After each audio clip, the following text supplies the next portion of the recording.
Eh oui, bonjour tout le monde. Nous sommes au Salon Rendez-vous Païen à Québec, accompagné de Jason. Salut Jason, comment ça va? Super bien, et toi? Hey, ça va bien Jason. Écoute, c'est la troisième édition. Dis-moi, je vais te poser la première question. D'où t'es venue l'idée de faire un Salon Rendez-vous Païen? Tu veux que je te donne la vraie réponse, Ben c'est celle écoute, qu'on a discutée. j'aimerais que tu dises la vraie réponse. OK.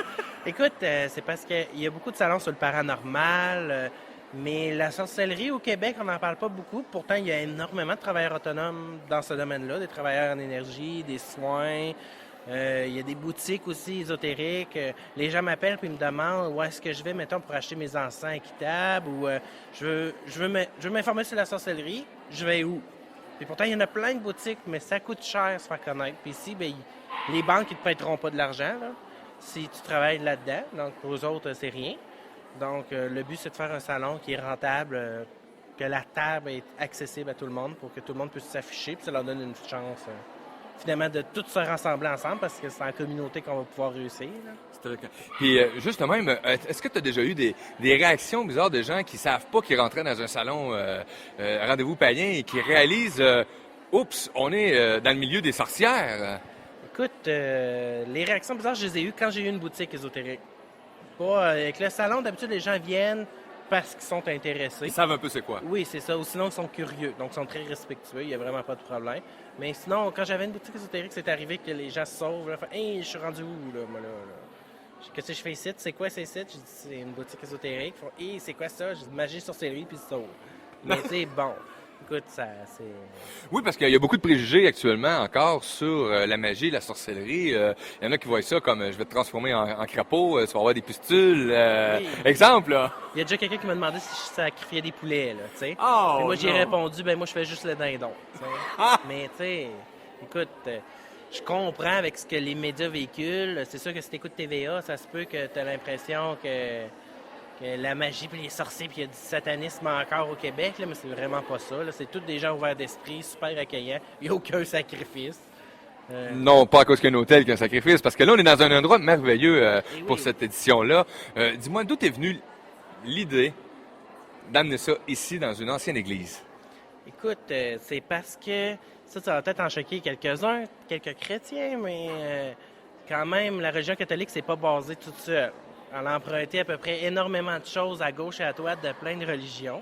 Puis à peu près le berceau de toutes les croyances qui est ici, ça rassemble tout ici d'un symbole, mais on peut pas en parler, tu sais. On n'apprendra pas ça à l'école, puis si je vais à l'église, quand j'ai fait ma confirmation, ma première communion, jamais personne ne me parlait de ça, là, tu sais.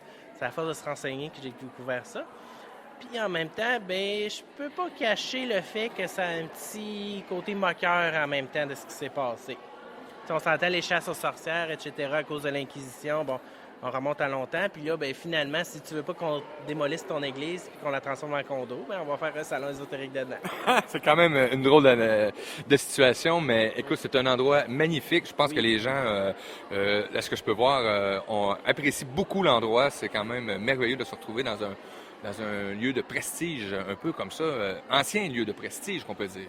Oui, mais tu sais, pour moi, c'est quand même un lieu de prestige encore, là. Tu sais, ça serait une honte de démolir ça quand même, là, puis de faire des condos là-dedans. C'est génial, puis surtout parce qu'ici, j'adore la nef, parce que les locaux sont loués. Il y a plein de locaux, c'est autant pour aider les gens dans la rue. Oui. Il y a de l'aide sociale, psychologue. Bon, c'est vraiment un endroit qui est ouvert d'esprit puis qui veut aider les gens, les rassembler.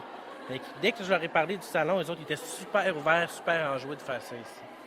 Ben, c'est merveilleux. Troisième édition du Salon Rendez-vous Païen. Et dis-moi, est-ce que tu as déjà la date du prochain?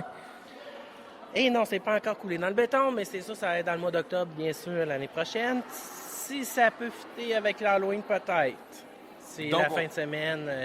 Donc, tu vas y aller avec un concept d'un salon par année. Oui, oui. On a déjà essayé avec deux. Pour l'instant, c'est mieux avec un par année, ça suffit. On a assez de gens, les exposants sont contents, c'est mieux comme ça que les gens viennent finalement puis il n'y a pas assez d'exposants ou que les exposants viennent puis finalement il n'y a pas assez de clients. T'sais, donc on va y aller un par année, ça va permettre à tout le monde aussi de se reposer parce que c'est pas nécessairement facile tout préparer ça. L'organisation. Là. Oui, l'organisation complète. Là. Donc pour moi, j'ai un an pour le préparer. Là. Mais les exposants, souvent... Il y en a plus, il y en a oui, d'autres. vraiment. Il faut ils qu'ils sont achètent leurs occupés, produits, ils prennent des risques quand même parce qu'ils ont des choses à acheter, puis ça ne veut pas dire qu'ils vont tout vendre. Une particularité de ce salon, Jason, c'est l'accessibilité gratuite aux passants. Dis-moi d'où est venue cette idée d'offrir ça gratuitement, car c'est très rare qu'on voit des salons où c'est gratuit l'entrée. Eh bien, en fait, c'est parce qu'on sait déjà que des charlatans, il y en a partout. Hein? Je veux dire, dans toutes les sphères de la vie. Là. Sauf que, bon, des médiums, des voyants, des sorciers, on veut donner de l'information, on veut dire qu'on n'est pas des caves, qu'on ne profite pas des gens. Bien, ça serait bien que l'entrée soit gratuite puis de prouver notre honnêteté. T'sais. Je ne juge pas les autres salons, c'est leur choix, mais moi, c'est pas la mission du salon. La mission, c'est vraiment d'offrir de l'information. Si tu es curieux, tu viens ici, tu poses des questions, ça ne te coûte rien pantoute, tu as appris quelque chose. Puis tu vois que finalement, on ne fait pas de sacrifice de poule. Juste des dindons, hein? C'est ça, juste des dindons. Hey, merci beaucoup, Jason, et je te souhaite un merveilleux restant de week-end et un bon salon à venir. Et plein de plaisir, mon ami. Et en passant, bonne fête. Merci.